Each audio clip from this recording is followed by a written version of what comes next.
Bismillah ar-Rahman ar-Rahim. Brothers and sisters, comrades and friends, Assalamu alaikum wa rahmatullahi wa barakatuh. I congratulate each and every one of you, hundreds of you, who have braved this inclement weather to join with all of us here this evening to defend the honor of the Muslims, to defend the honor of Islam, and to defend the honor of the Prophet Muhammad, peace be upon him. Let me tell you that I'm going to speak to you tonight from my heart, and for whatever I say, there is no power on this earth will make me apologize or withdraw. I make that point on the subject of freedom of speech because the last speech I gave from these steps, in which I criticized the state of Israel, Zionism, and its murderous rampage in Gaza, I was questioned under caution by the West Yorkshire police. So there's freedom of speech for some people on some issues, but not for others on other issues. I want to say right at the beginning what the priest so powerfully just said. No person, no human being should be subjected to violence, still less death, for anything that they have said, written, or drawn. So we condemn utterly the murder of 17 people in the events in Paris. But we will not allow this Charlie Hebdo magazine to be described as a kind of lovable, anarchic, fun book of cartoons. These are not cartoons. These are not depictions of the Prophet. These are pornographic, obscene insults to the Prophet and by extension 1.7 billion human beings on this earth. And there are limits. There are limits to free speech and free expression, especially in France, of all European countries. In France, it is forbidden for Muslim women to dress as they please. They can wear as little as they like, but they cannot wear as much as they like. In France, it is illegal to deny the Holocaust, which massacred millions of Jews in the 1930s and 1940s. It is illegal. It should be illegal because of the harm and hurt and offense which it causes to the millions of Jews in the world. But how come it's illegal to hurt and offend Jews in France, but it's some kind of freedom of speech to offend and obscene pornography be drawn and published now in the millions of copies against Muslims? That's hypocrisy, not democracy. Shame on the government of France. It wasn't free for the Muslims in Paris last summer who wanted to march through the center of their own capital in support of the people of Gaza and were forbidden by law and thousands of riot police from doing so. This is hypocrisy. This is double standards. Now, the onslaught, the backlash against Muslims in France and in Britain is well underway. In the last 10 days, more than 60 attacks against Muslims and their places of worship and their businesses have been reported. Well, reported is one way of describing it. Yeah. Mosques have been bombed, grenades have been thrown, bullets have been fired, fires have been started, and last night a Muslim in front of his wife and child had his front door smashed down and stabbed 17 times and to death. He was murdered in front of his wife and child last night by someone shouting crazed hatred of Islam. I don't know if you've seen that reported much. I have not. So ask not for whom the bell tolls, for the bell tolls for you and everyone in this insane confrontation which has been begun and which is continuing.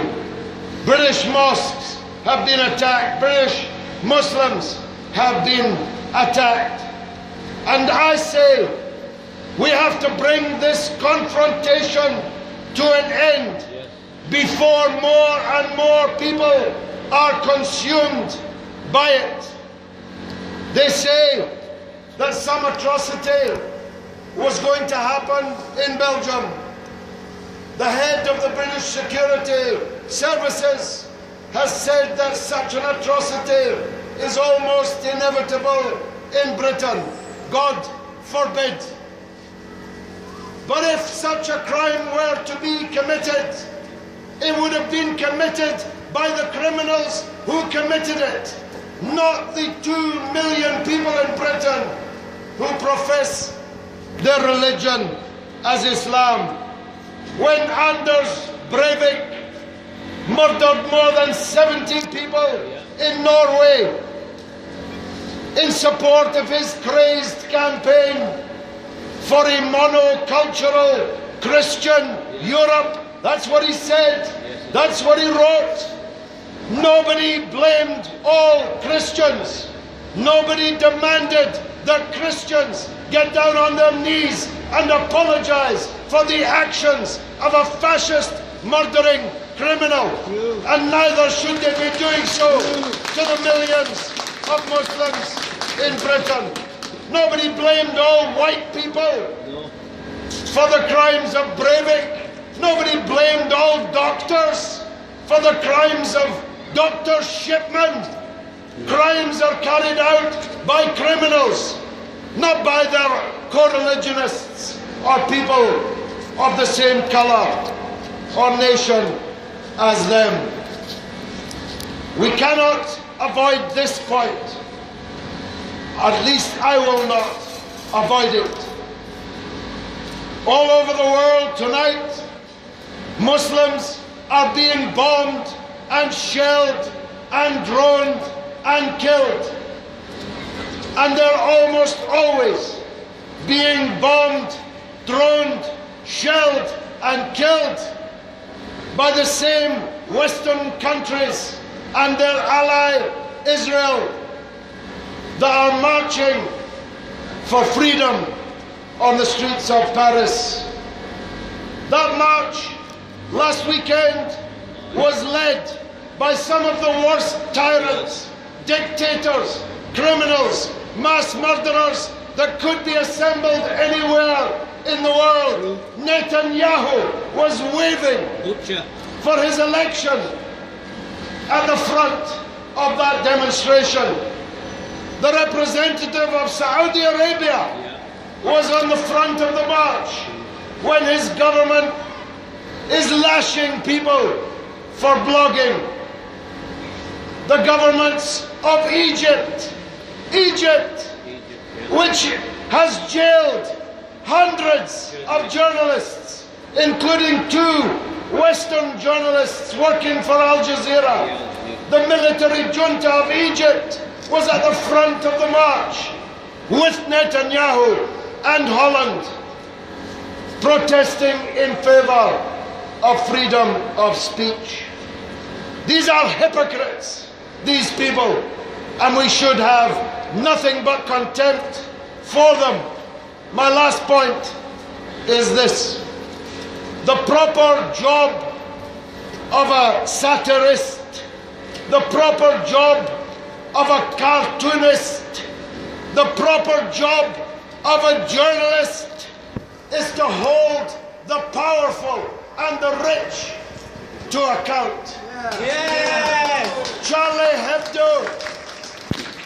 Charlie Hebdo's entire purpose, and for years, has been to further marginalize, further alienate, and further endanger exactly those parts of the community who are already alienated, already endangered. It is a racist, Islamophobic, hypocritical rag. Je ne suis pas Charlie Hebdo.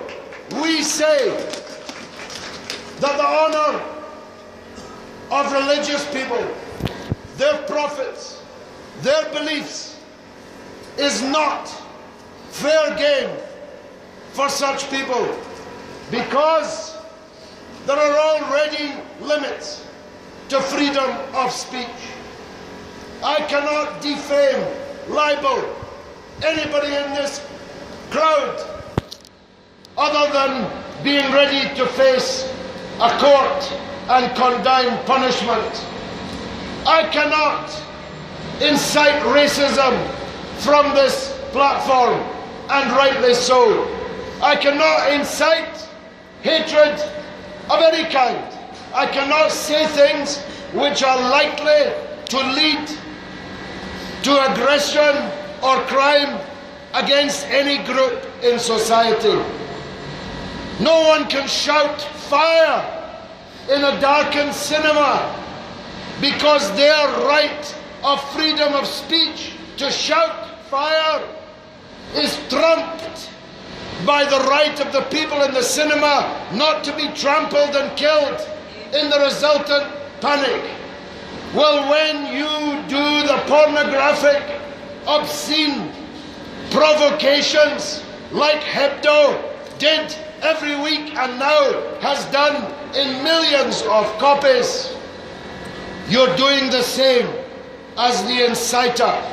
You're doing the same as the dangerous man falsely shouting fire in that darkened cinema.